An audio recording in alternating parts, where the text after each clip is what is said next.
عليكم ورحمة الله وبركاته.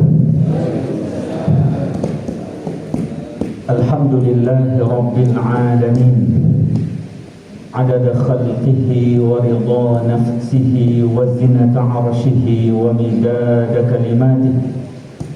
اللهم صل على سيدنا محمد النبي الأمي الهاشمي وعلى آله وأصحابه والتابعين لهم بإحسان إلى يوم الدين. أما بعد.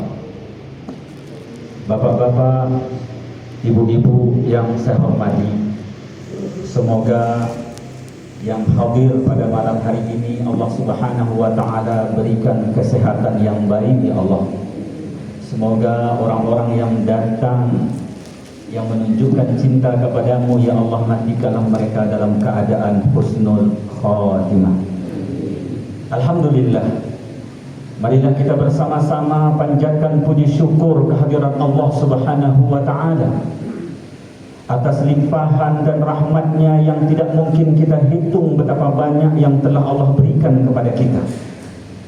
Tidak lupa kita ucapkan salawat dan salam pada junjungan kekasih tercinta kita, yaitu Nabi besar Muhammad sallallahu alaihi wasallam.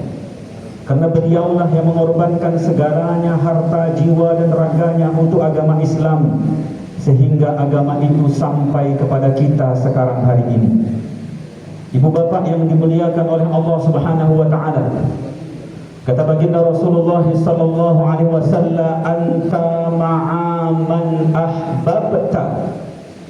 Kata Rasulullah sallallahu alaihi wasallam, kamu nanti di akhirat akan dikumpulkan bersama orang yang paling kamu cintai. Jika di dunia yang paling kita cintai, yang kita idolakan adalah artis-artis, maka itulah nanti teman kita di akhirat nanti. Tetapi jika di dalam jiwa dan hati kita yang paling kita cintai adalah Rasulullah dan orang-orang yang bersamanya, maka kita juga akan berpeluang besar nanti akan dipertemukan, akan bersama orang-orang yang kita cintai, yaitu Rasulullah dan sahabat-sahabatnya. Jika kita mencintai ibunda kita, yaitu Siti Khadijah, kerinduan kita, idola kita adalah beliau, maka kita juga berpeluang besar untuk bertemu dan tinggal di surga bersama mereka. Mudah-mudahan dengan duduk kita di sini sebagai tanda bukti kita cinta kepada mereka. Karena cinta yang paling ringan itu yang perlu kita tunjukkan kepada Allah, kepada Rasul, kepada orang-orang yang kita cintai adalah setidak-tidaknya kita meluangkan waktu untuk mendengar tentang mereka. Setidaknya kita korbankan waktu kita, kegiatan kita untuk mendengar tentang kekasih Allah, orang-orang yang diagungkan Allah, orang-orang yang dimuliakan Allah. Terkadang kita sangat pelit dengan waktu untuk Allah dan Rasulnya. Terkadang kita terlalu berkira dengan waktu istirahat kita, padahal Nabi dan para sahabat tidak pernah istirahat untuk memikirkan kita. Terkadang kita selalu berkira, saya pengen istirahat, pengen duduk, pengen santai, tapi malas untuk mendengar tentang sirah-sirah Nabi. Dan itu sebagai pembangkit kecintaan, ketakwaan dan ingat kita kepada mereka. Dan Allah pun menyebutkan dalam Al-Quran, sesungguhnya kata Allah Subhanahu wa Ta'ala, Allah juga menceritakan kepada Nabi tentang kisah-kisah orang-orang terdahulu kepada Nabi. Untuk apa? Agar nabi-nabi, agar Rasulullah SAW mendapat tauladan, mendapat semangat dari contoh-contoh nabi-nabi terdahulu dan orang-orang saleh terdahulu. Oleh karena itu, di antara bukti kecil yang perlu kita tunjukkan kepada Allah dan Rasulnya adalah kita duduk di sini, di rumah Allah yang mulia ini, untuk mendengar tentang sirah-sirah mereka, tentang akhlak-akhlak mereka, tentang keagungan-keagungan mereka, Semoga dengan itu kita mendapat rahmat dan kasih sayang dari Allah Subhanahu wa ta'ala. Ibu bapak yang dimuliakan oleh Allah Subhanahu wa ta'ala, pada malam hari ini kita masih lagi melanjutkan tentang sirah Nabawi dan juga orang-orang yang hidup berjuang bersama Nabi. Di antaranya adalah istri-istri beliau dan sahabat-sahabat beliau. Pada bulan yang lalu kita telah mengkaji tentang sifat-sifat yang dimiliki oleh ibunda kita, yaitu Sayyidah Khadijah, sehingga beliau adalah wanita yang paling pantas, wanita yang paling layak untuk menemani perjuangan pertama dakwah Nabi, bukan wanita-wanita yang lain. Apabila Siti Khadijah mendapat penghormatan itu, sudah pasti beliau adalah sosok-sosok yang hebat. Beliau adalah sosok-sosok yang sempurna. Beliau adalah sosok-sosok yang patut kita teladani, kita contohi dalam kehidupan keseharian kita. Ibu bapak yang dimuliakan oleh Allah Subhanahu wa ta'ala, pada malam hari ini saya ingin menerangkan tentang keistimewaan dan kemuliaan Siti Khadijah yang belum sempat saya terangkan pada pertemuan yang lalu. Semoga dengan kita mengetahui keutamaan, keistimewaan, kemuliaan ibunda kita Siti Khadijah, kita mendapat pengajaran dalam kehidupan kita. Di antaranya disebutkan dalam riwayat keistimewaan dan kemuliaan Siti Khadijah yang pertama adalah beliau adalah orang yang pertama Islam. Para ulama sepakat tidak ada orang yang lebih mendahului Siti Khadijah dalam keislaman. Kita tahu kalau kita baca sejarah, orang yang termasuk pertama masuk Islam ada di situ namanya Abu Bakar, ada di situ namanya Zaid bin Harithah, ada di situ namanya nanti Sayyidina Ali, dan seterusnya ada Utsman bin Affan dan sahabat-sahabat yang lain. Tetapi ketahuilah, di antara yang pertama utama itu adalah beliau yang bernama Sayyidah Khadijah, istri baginda Rasulullah sallallahu alaihi wasallam. Kata para ulama, mereka-mereka yang termasuk digolongkan sebagai orang-orang yang pertama dan utama masuk Islam lebih kurang 40 orang. Dalam riwayat ada menyebutkan 60 orang. Tetapi yang perlu kita garis bawahi, di antara yang pertama dan utama itu, yang paling utama adalah ibunda kita Siti Khadijah. Dan mereka orang-orang yang pertama masuk Islam ini adalah orang yang paling banyak berjasa dalam dakwah Nabi. Karena mereka adalah orang yang pertama. Pasti banyak gangguan, banyak cobaan dan sebagainya. Sehingga mereka-mereka yang memeluk Islam yang pertama ini disanjung oleh Allah Subhanahu wa ta'ala, dipuji oleh Allah Subhanahu wa ta'ala, dan dijanjikan surga oleh Allah Subhanahu wa ta'ala. Kalau kita baca dalam surah At-Taubah, kata Allah Subhanahu wa ta'ala pujian mereka-mereka yang pertama masuk Islam. وَالسَّابِقُونَ الْأَوَّلُونَ مِنَ الْمُهَاجِرِينَ وَالْأَنصَارِ وَالَّذِينَ اتَّبَعُوهُمْ بِإِحْسَانٍ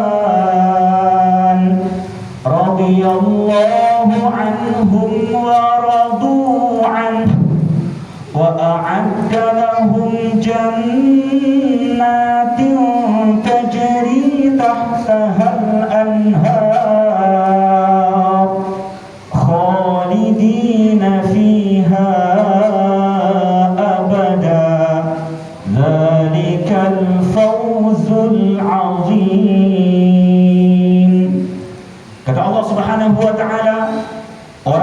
orang yang terdahulu lagi yang pertama-tama masuk Islam, di antara orang-orang Muhajirin dan Ansar dan orang-orang yang mengikuti mereka dengan baik, Allah redha kepada mereka dan mereka pun redha kepada Allah.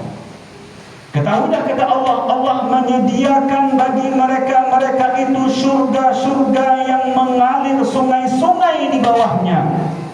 Mereka kekal di dalamnya selama-lamanya. Itulah kemenangan yang agung. Ini janji Allah kepada mereka as-sabiqun al-awwalun, yaitu mereka yang pertama masuk Islam. Dan di dalam ini ada ibunda kita, yaitu Sayyidah Khadijah. Dan ini menunjukkan keistimewaan, keutamaan yang dimiliki oleh Siti Khadijah tidak dimiliki oleh wanita-wanita yang lain. Kemudian keutamaan, keistimewaan Siti Khadijah, bukan saja beliau adalah orang yang pertama memeluk Islam, tetapi beliau juga adalah orang yang menyokong, meyakinkan Nabi ketika waktu itu Nabi masih takut. Ketika itu Nabi belum mengenal siapa sosok yang besar itu, sehingga Nabi demam, Nabi gemetar, Nabi ketakutan. Siapa yang menguatkan? Siapa yang menenangkan pada ketika itu? Siapa yang meyakinkan? Beliau tidak lain adalah istrinya yang tercinta, yaitu ibunda kita Siti Khadijah. Oleh karena itu, Islam yang kita peluk sekarang ini tidak terlepas dari jasa besar dari ibunda kita, yaitu Sayyidah Khadijah radhiyallahu anha. Ibu bapak yang dimuliakan oleh Allah Subhanahu wa taala. Yang kedua, kemuliaan dan keistimewaan Siti Khadijah adalah beliau adalah satu-satunya wanita yang mendapat salam langsung dari Allah Subhanahu wa taala. Satu-satunya, berarti tidak ada duanya, enggak ada siapapun. Jadi kemuliaan yang dimiliki oleh Siti Khadijah adalah beliau adalah satu-satunya wanita yang mendapat salam dari Allah Subhanahu wa taala. Kata para ulama, seandainya Siti Khadijah itu tidak memiliki kemuliaan-kemuliaan yang lain, maka sudah cukup dengan salam dari Allah itu saja menunjukkan keagungan kemuliaannya di sisi Allah. Jadi kata para ulama, kalau seandainya Siti Khadijah itu nggak ada kemuliaan yang lain, nggak ada keistimewaan yang lain, maka dengan salam dari Allah Subhanahu wa taala itu sudah cukup menunjukkan beliau adalah wanita yang agung, yang utama di sisi Allah Subhanahu wa ta'ala. Karena mengapa? Apa arti dari salam itu, ibu bapak?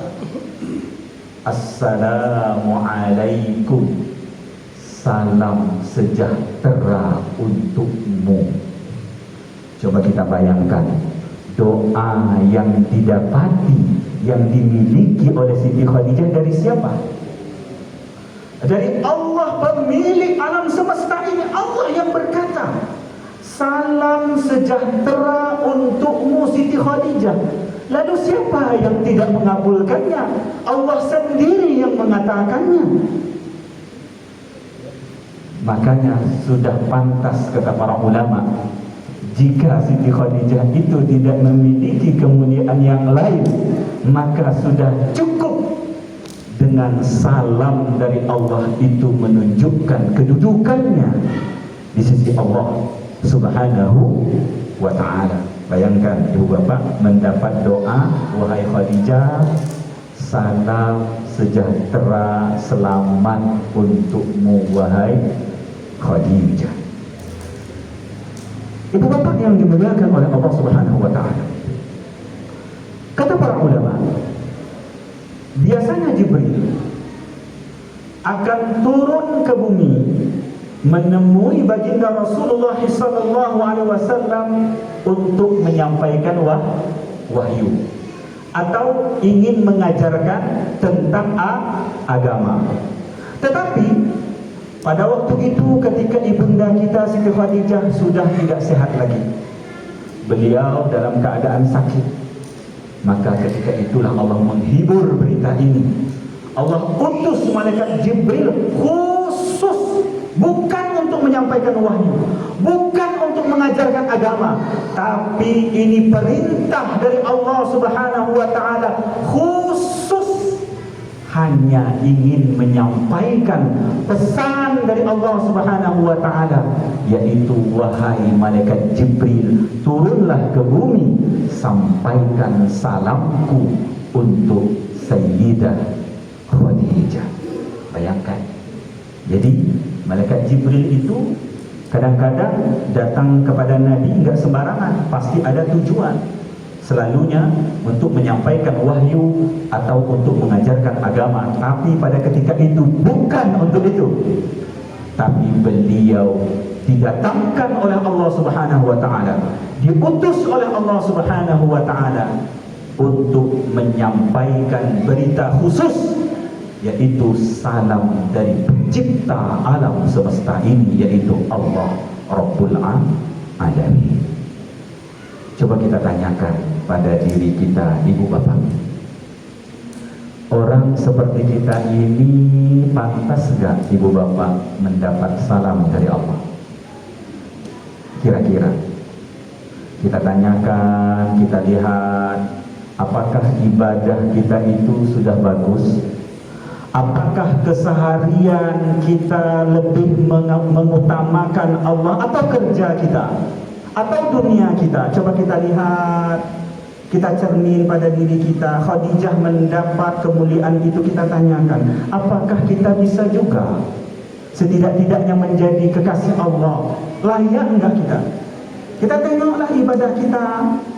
Mungkin kalau salat kayak patung ayam, nggak pernah gemetar hatinya, nggak pernah menangis ingat Allah, nggak pernah takut kepada Allah. Apakah pantas kira-kira dengan ibadah kita itu? Nggak usah salam dari Allah, menjadi kekasih Allah, pantas apa tidak kita?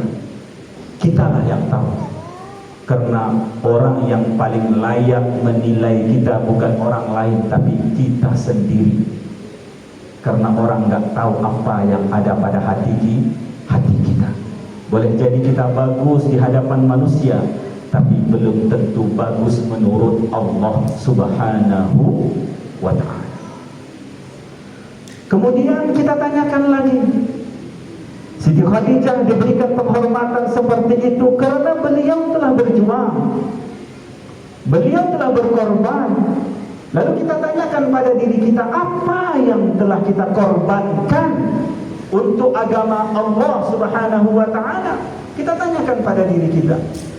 Maka ketika kita mencermin pada diri kita, kita akan tahu bahwa kita ini sangat jauh berbanding mereka-mereka seperti para sahabat.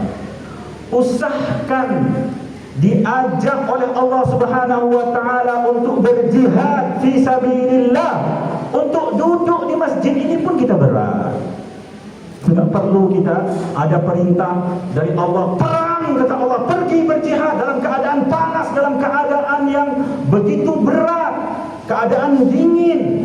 Kita tidak akan mampu ibu bapak, karena datang masjid saja kita nggak mampu, apalagi untuk diperintahkan untuk pergi ke medan perang, nyawa taruhannya. Kita tanyakan pada diri kita, layakkah kita mendapat cinta dari Allah Subhanahu wa ta'ala? Saya terus terang, saya itu kadang-kadang kalau masjid sepi saya itu nangis. Ya Allah, Rasulmu berjuang begitu berat ya Allah, Rasulmu mengorbankan segala-galanya, begitu juga sahabatnya, istri-istrinya, Mereka korbankan, gak ada istirahat ibu bapak. Tapi sayang, umatnya yang Nabi cinta, umatnya yang Nabi sayang, yang Nabi rindukan, tidak pernah menghargai perjuangan Nabi. Masjid sepi bukan menjadi sesuatu yang dicintai. Padahal dulu Nabi dan para sahabat, masjidlah tempat yang paling damai, tempat yang paling utama, tempat yang paling mereka cintai, tempat yang menjadi kekuatan dalam mereka menghadapi kehidupan ini. Tapi sayang, itu tinggal dongeng saja, tinggal cerita saja.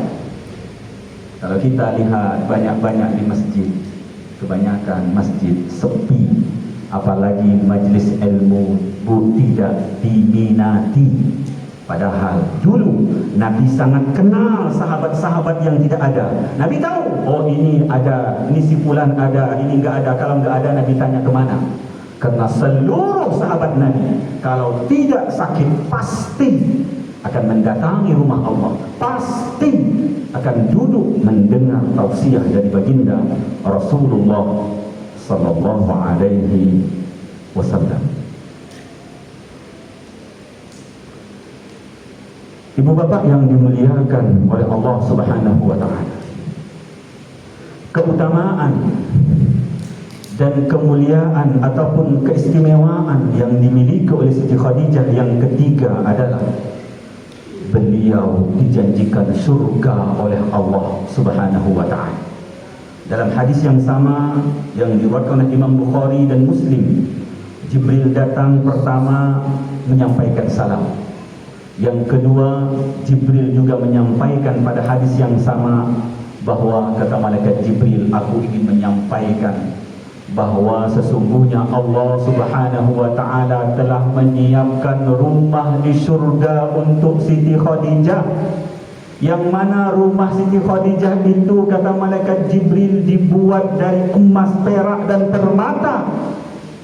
Begitu indahnya pengorbanan Siti Khadijah dibalas oleh Allah Subhanahu wa taala dengan rumah yang terbuat bukan dari pasir, bukan dari semen, menunjukkan kualitas rumah yang Allah sediakan untuk Siti Khadijah. Semennya saja dari emas.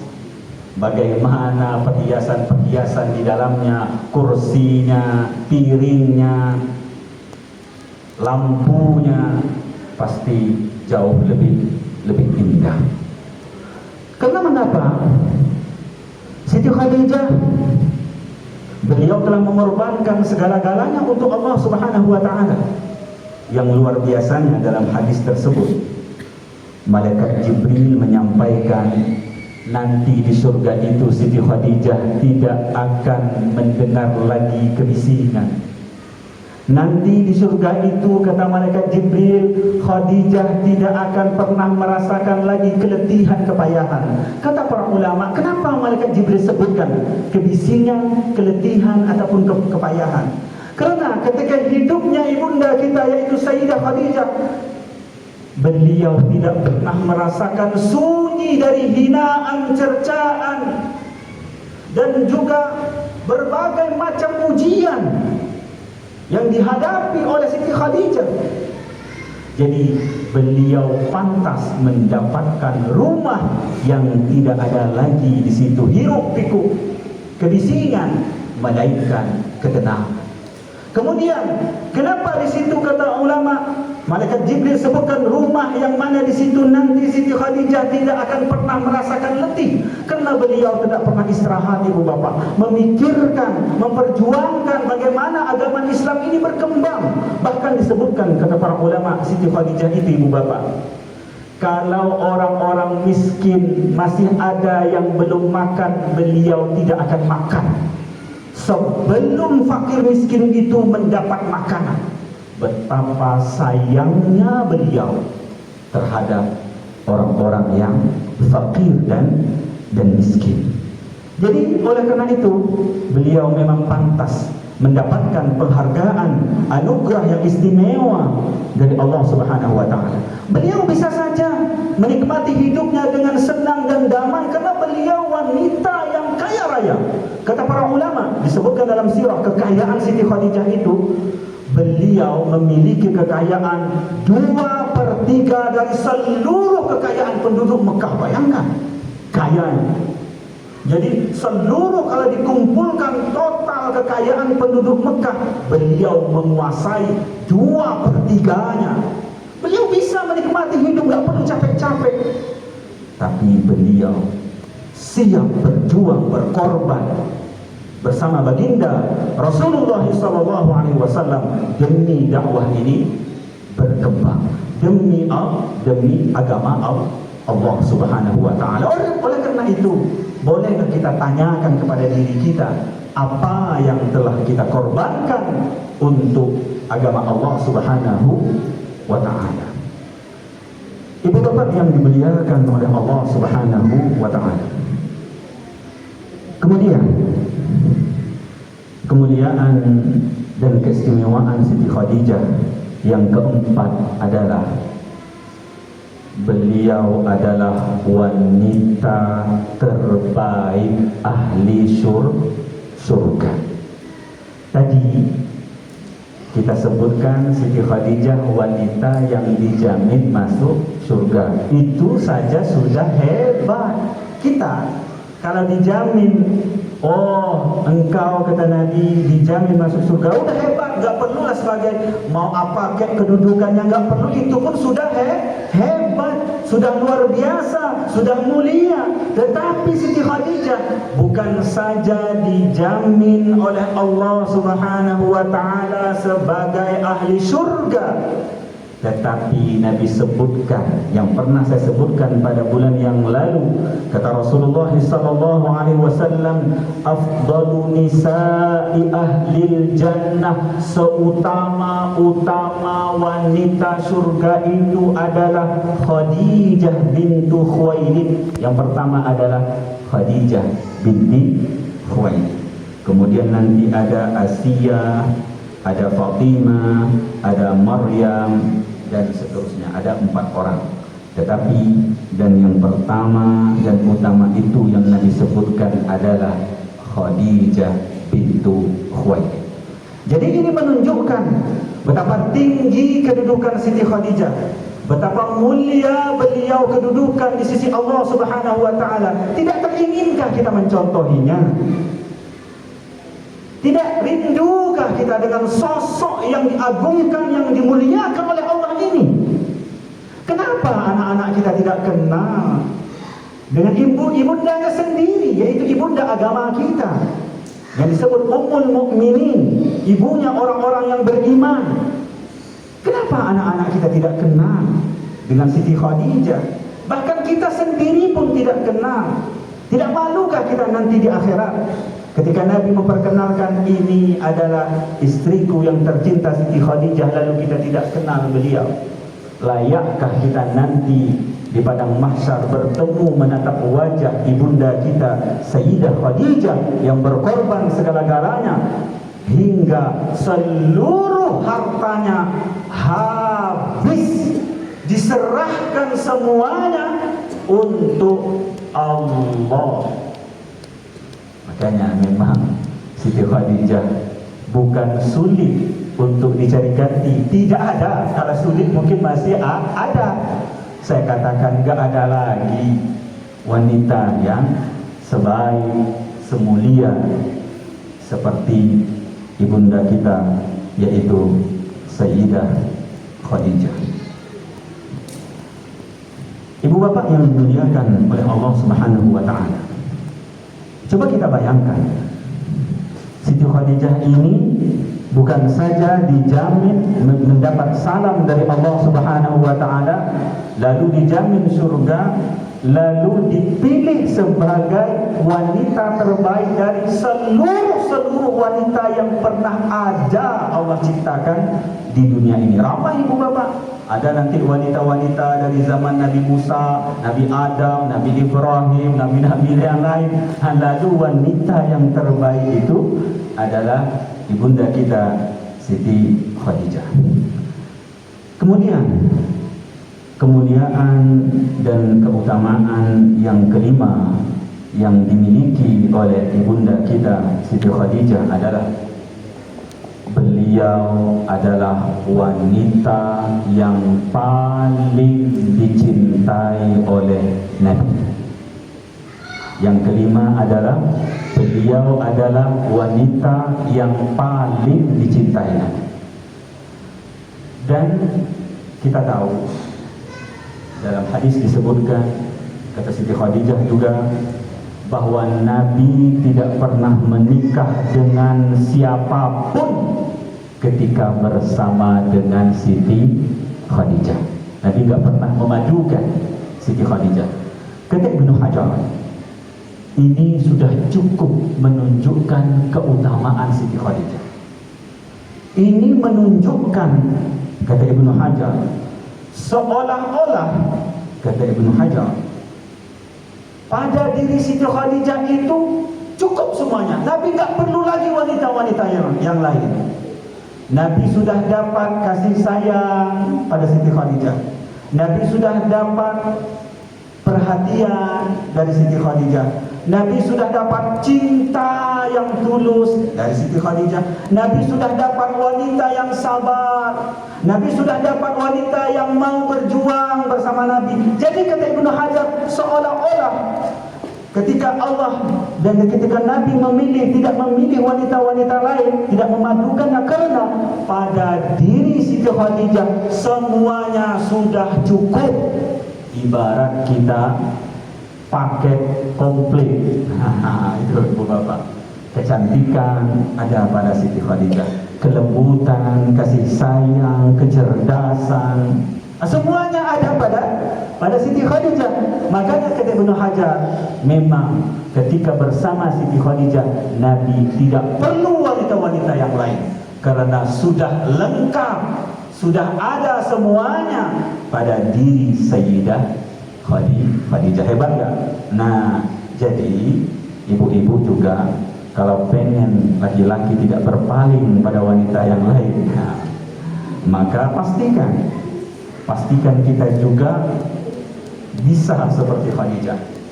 Mungkin perhatian, setidak-tidaknya kalau suami pulang, sambutlah, buatkan air. Ini enggak mau buat air, Pak, terpaksa suami buat sendiri misalnya. Nah, itu setidaknya. Tapi Ustaz, suami saya tidak seperti Nabi. Gitu. Oh, ini bukan alasan. Karena Siti Asiyah pun bisa berbakti kepada Fir'aun yang jauh lebih jahat. Coba saya tanyakan, apakah suami kita lebih jahat dari Fir'aun? Enggak kayaknya. Dan setidak-tidaknya suami kita jauh banget lebih hebat, lebih mulia dari Fir'aun. Tapi Asiyah tetap menunjukkan kebaktiannya kepada Fir'aun selagi tidak melarang melanggar dari perintah Allah Subhanahu wa ta'ala. Jadi ini juga perlu kita renungkan, supaya kita juga bisa menjadi paket komplit dari suami kita. Tapi bapak-bapak juga begitu. Jangan hanya menuntut, bapak harus menjadi akhlak seperti akhlak Nabi. Bapak harus lembut, penyayang seperti akhlak Nabi. Karena Nabi itu tidak pernah memarahi istrinya. Nabi itu tidak pernah ada kasus dalam rumah tangganya, piring terbang, gelas pecah. Nah, itu enggak ada. Jadi inilah itu sifat dan akhlak baginda Rasulullah SAW. Wanita bisa contohi seperti Siti Khadijah, kita yang laki-laki bisa contohi seperti akhlak Rasulullah SAW. Kemudian di antara bentuk kecintaan Nabi kepada Siti Khadijah, Nabi sering sekali kalau ingat Siti Khadijah, Nabi akan menyembelih kambing atau onta. Untuk siapa? Dibagi-bagikan kepada keluarga Siti Khadijah dan teman-teman dekat Siti Khadijah. Bayangkan, siapa nggak cemburu? Jadi Nabi itu kalau ingat, rindu, sering banget kata Siti Aisyah, kalau potong itu nih Ini untuk siapa si fulan, ini untuk temannya Khadijah, ini teman Khadijah yang sana, ini untuk teman Khadijah yang di situ. Nah itu, bayangkan begitu romantisnya Nabi, sayangnya itu luar biasa. Sampai-sampai walaupun Siti Khadijah sudah lama meninggal dunia, kalau Nabi rindu ingat, oh Nabi potong kambing untuk dibagi-bagikan kepada keluarga Siti Khadijah dan teman-teman dekat Siti Khadijah.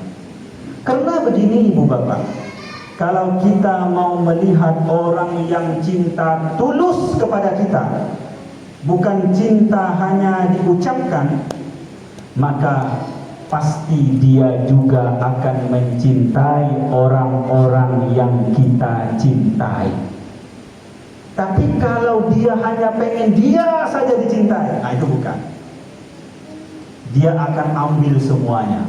Kalau kita sudah cinta kepada anaknya, kita harus cinta juga kepada mertuanya, kepada ibunya, kepada ayahnya, kepada keluarganya, kepada teman-temannya.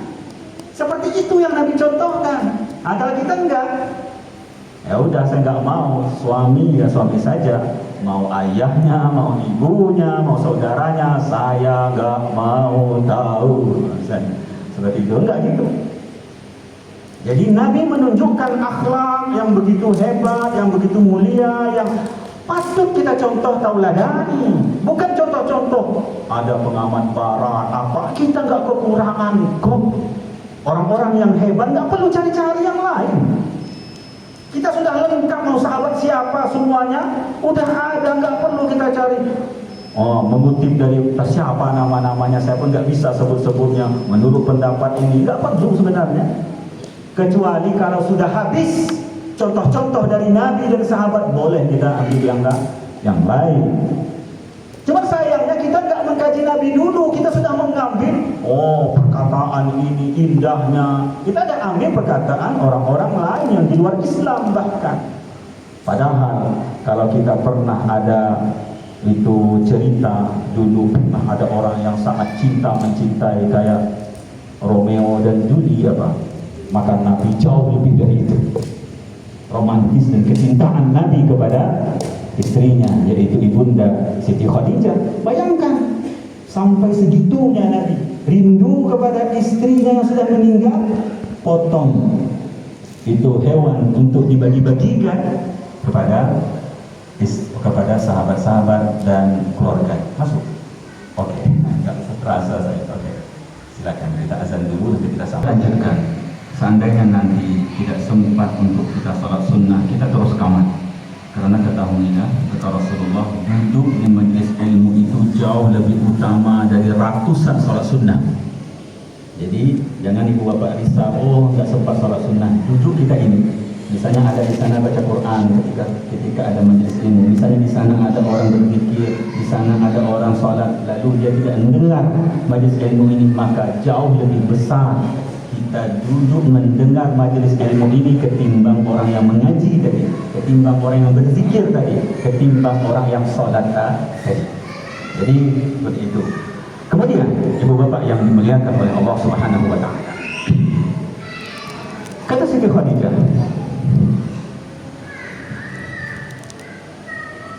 Rasulullah sallallahu alaihi wasallam sangat sering menyebut nama Siti Khadijah. Kata Rasulullah, innaha kanat wa kanat, Khadijah itu begini, kalau Khadijah itu begini, kalau Khadijah begini. Hingga kata Siti Khadijah, ka'an lam yakun fid dunya imra'atun illa Khadijah. Seolah-olah di dunia ini enggak ada wanita lain kecuali Siti Khadijah. Jadi kata Siti Aisyah, saking seringnya Nabi menyebut Khadijah begini, dan dia melakukan ini Khadijah selalu, sampai-sampai kata Siti Aisyah, ka'allam yakun fid dunya imra'atun illa Khadijah, seolah-olah di dunia ini enggak ada wanita lain di dalam hati Nabi itu kecuali Siti Khadijah. Oh, hebatnya cinta Nabi kepada Siti Khadijah memang nggak bisa ditandingi dengan cinta-cinta yang lain. Jadi seolah-olah bagi Nabi dipenuhi hatinya kecintaan kepada istrinya, yaitu Siti Khadijah.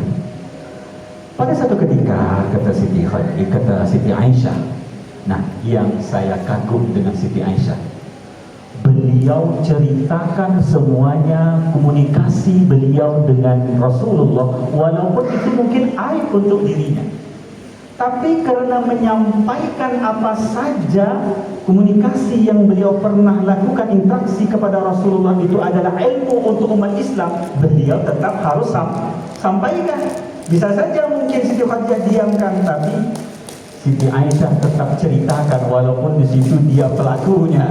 Misalnya mengatakan seolah-olah Nabi ini enggak ada wanita lain, misalnya kalau kita kan seolah marah gitu kan.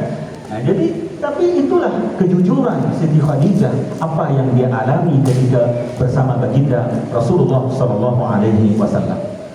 Pada satu ketika kata Siti Khadijah sedang duduk bersama Nabi, ada yang mengetuk pintu. Assalamualaikum, Assalamualaikum. Ketika itu Nabi dengan wajah yang begitu gembira, dengan semangat berdiri. Allahumma hala, Allahumma hala. Apa maksudnya? Yang datang itu siapa ibu bapak? Yang datang itu adalah adiknya, adik kandung Siti Khadijah, yang suaranya sangat percis seperti Siti Khadijah. Jadi mendengar suara itu pun Nabi dah gembira banget, karena terkenang dengan suara istrinya. Jadi ketika adik Siti Khadijah datang, Assalamualaikum, Nabi dah tahu, belum lihat lagi. Halah, halah, kata Nabi. Siti Khadijah, Siti Aisyah lihat itu. Ini Khadijah lagi nih. Ini pasti sebab Khadijah. Jadi sampai segitunya Nabi. Jadi dengar ada yang suara yang mirip dengan istrinya Siti Khadijah, Nabi begitu berdiri dengan cepatnya. Ya Allah, itu adiknya Siti Khadijah, ya Allah. Nabi doakan kebaikan untuknya karena sayang kepada Siti Khadijah. Pada satu ketika kata Siti Aisyah, aku cemburu. Akhirnya meluap juga. Manusia, ya kita jangan hina itu dikatakan. Kita sekarang ibunda itu Siti Aisyah juga manusia seperti kita, seperti biasa. Pada satu ketika kata Siti Aisyah, aku udah cemburu teramat. Sebab hari-hari Khadijah mendengar suara pasti Khadijah, apa saja Khadijah. Seperti di dunia enggak ada wanita lain melainkan Siti Khadijah. Akhirnya terucap kata-kata yang mungkin ya agak gimana ya. Apa kata Siti Khadijah, kata Siti Aisyah? Ya Rasulullah, kenapa engkau masih mengingat perempuan tua itu? Diucapkan itu. Bayangkan, karena udah mungkin ya wanita biasa kan cemburu. Kenapa engkau sedikit-sedikit engkau mengingat wanita tua itu? Bukankah kata Siti Aisyah, engkau telah diganti dengan wanita yang lebih baik darinya? Itu siapa maksudnya? Ya dia sendiri. Jadi Siti Aisyah nyebut, ya memang beliau lebih muda, lebih cantik dan sebagainya. Jadi bukankah katanya Allah sudah gantikan engkau wanita yang jauh lebih baik darinya? Ketika itu Nabi diam, seperti Nabi marah, Nabi nggak suka, Nabi diam. Wallahi kata Nabi, Allah tidak pernah menggantikanku wanita yang lebih baik berbanding Siti Khadijah. Kata Nabi, bukan malahan Nabi, ya udah, tapi Nabi tetap tidak berubah kecintaannya. Kemuliaan untuk Siti Khadijah tidak akan berubah walaupun siapapun yang mengganggunya. Nabi tetap tegas. Wallahi kata Nabi, Allah tidak pernah menggantikan untukku wanita yang lebih baik seperti Siti Khadijah. Karena kata Rasulullah SAW, dulu ketika orang-orang mendustakanku, dialah yang membenarkanku. Dulu ketika orang-orang tidak mau mengeluarkan hartanya, tetapi Siti Khadijah mengorbankan seluruh hartanya kepada aku. Jadi alasan Nabi itu memang sangat kuat. Dan Siti Khadijah adalah beliau bersama Nabi ketika masa-masa sulit. Siti Khadijah tidak pernah merasakan kemenangan Islam ketika itu memang masa-masa sulit, makanya Nabi tidak bisa pernah hilang dari benak, dari pikirannya, dari hatinya, rindukan kepada sosok ibunda kita yaitu Siti Khadijah. Kemudian ibu bapak yang dimuliakan oleh Allah Subhanahu wa taala, saking cintanya Nabi sampaikan kepada para sahabat, inni ruziqtu hubbaha. Kata Nabi, inni qad ruziqtu hubbaha. Nabi sampaikan di hadapan para sahabat, wahai sahabatku, aku telah diberikan keistimewaan, anugerah, nikmat yang besar dengan aku bisa mencintai Siti Khadijah. Bayangkan tuh. Kadang-kadang ada suami mau mengucapkan cinta kepada istrinya saja enggak diucapkan, tapi Siti Rasulullah SAW bukan ucapkan langsung, tetapi bahkan beliau dengan tidak malu, tidak segan, beliau pamerkan rasa cintanya itu. Wahai sahabatku, sesungguhnya aku diberikan nikmat yang besar, anugerah yang besar dengan bisa mencintai Siti Khadijah. Jadi bagi Nabi, mencintai Siti Khadijah itu adalah nikmat yang besar sekali. Wah, itu begitu indah cinta Nabi kepada Siti Khadijah. Ada kisah itu untuk sebagai penutup, dua kisah. Satu ketika ibu bapak, ketika peperangan Badar, Nabi ada anak Zainab, ada Ruqayyah, ada Ummul Kulsum, ada Fatimah. Ketika itu Fatimah belum menikah lagi. Jadi yang sudah menikah ada Ruqayyah, ada Ummul Kulsum. Tapi Ruqayyah, Ummul Kulsum udah diceraikan. Tetapi Zainab ini suaminya juga belum Islam. Jadi ketika itu suami Zainab pun dipinta oleh kafir Quraisy agar menceraikan anak Nabi. Sedangkan Ruqayyah dan Ummul Kulsum diceraikan karena kebetulan anak dia adalah dari anak Abu Lahab. Diceraikan dengan hina, diusir dari rumah. Tapi Zainab suaminya nggak mau, walaupun dia belum Islam. Jadi Zainab dipaksa suaminya ceraikan anak Rasulullah biar terganggu Nabi dalam dakwahnya. Tujuannya apa? Supaya Nabi sedih, supaya Nabi lemah semangatnya. Tapi itu suami daripada Zainab namanya Abul As bin Rabi' nggak mau, saya nggak mau ceraikan karena saya cinta kepada Zainab. Akhirnya singkat cerita, ketika hijrah Zainab nggak ikut. Zainab tetap tinggal bersama suaminya Abul As. Jadi Nabi hijrah ke Madinah. Ketika itu, ketika peperangan pertama Nabi adalah perang Badar. Ketika peperangan Badar, peperangan itu dimenangi oleh kaum muslimin, oleh Rasulullah SAW, dan menawan lebih kurang 70 orang kafir Quraisy. Di antara yang ditawan itu, termasuklah suaminya Zainab. Jadi suami Zainab karena belum Islam dipaksa untuk pergi perang melawan tentara Rasulullah SAW. Waktu itu belum turun ayat larangan kawin dengan bukan Islam, belum waktu itu masih awal-awal Islam. Jadi suami Zainab, Abul As, juga salah satu tawanan.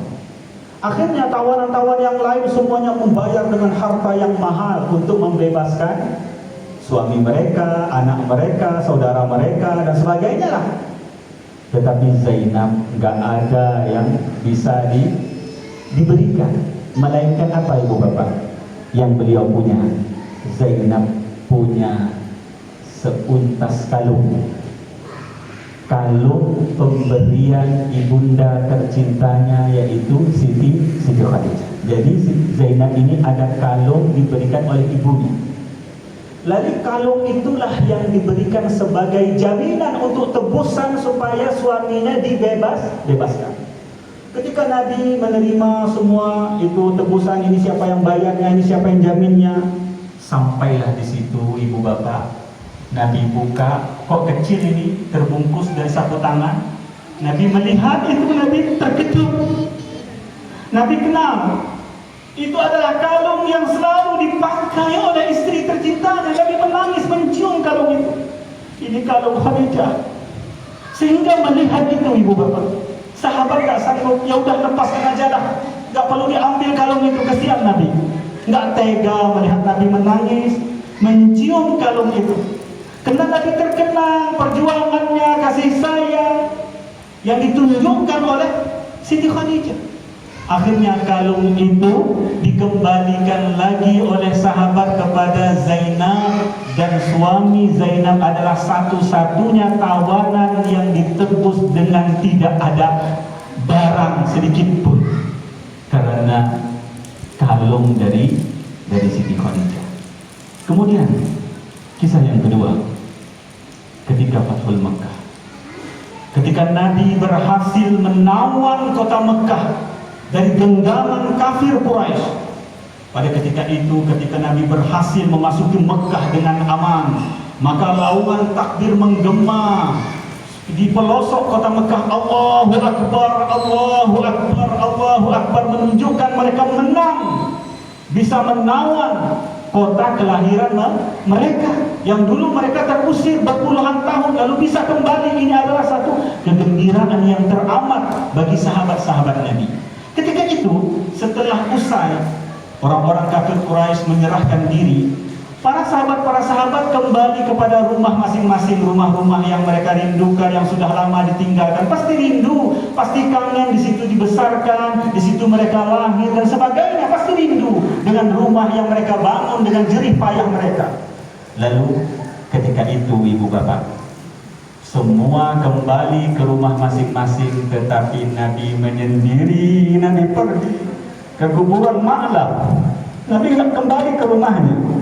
Nabi pergi ke kuburan Ma'la. Di situ jasad istri tercintanya dikuburkan. Nabi membuat kemah ibu bapak.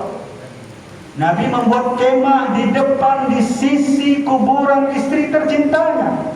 Nabi pengen menceritakan, meluahkan kepada Siti Khadijah, Khadijah, kita sudah menang Khadijah.